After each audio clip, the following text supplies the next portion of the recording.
The tagline at DSB Technologies is collaborate, discover, and innovate. And we really want to do that with customers. We're a world-renowned producer of stainless steel components. And when we receive a drawing from a customer or a solid model, we're more inquisitive about their circumstance, trying to understand what their needs are. And we're really trying to offer our customers a wide range of solutions. Traditionally, this business has been all about press and sinter powder metallurgy. But with high temperature sintering, it lends this business to other forming technologies like metal injection molding and metal binder jetting.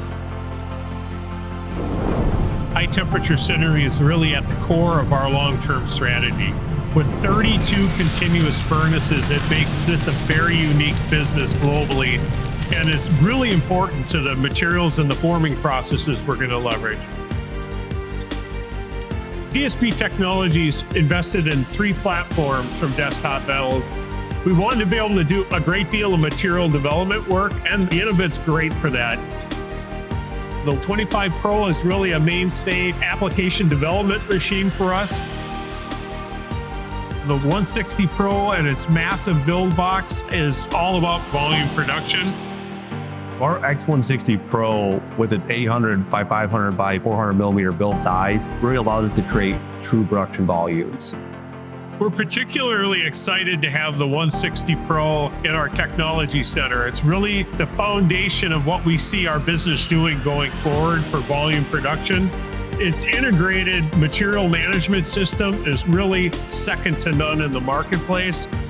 Our goal really is to take the 160 platform, push it towards automation that allows easy integration with continuous sintering, and essentially it completely lights out cell. Today we're offering 4 different alloys in binder jetting, 316L and 17.4 pH, 4140, and M2 tool steel.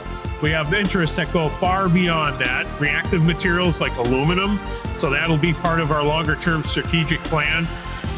Desktop Metal offers sintering deformation software that enable us to design parts in a way that we get the outcome we want after sintering. We really now have very, very useful scientific analytical tools that enable successful outcomes. In the game of volume production, repeatability and reproducibility is paramount. It's really helping us solve application problems, get successful outcomes, get there faster. With metal binder jetting, we can produce parts with undercuts, internal cavities, lattices, thread. And it's not just that it can make parts that you could never make before, but you do that with no tooling because it's all digital. So you're taking many, many weeks out of that process, and the time to market is extremely fast. Desktop Metal and their X series is a big part of our future vision. We want to take everything that's happening in this technology center, grow it and multiply it and move it into our plant where we can run volume production. We couldn't think of a better platform than Desktop Metals.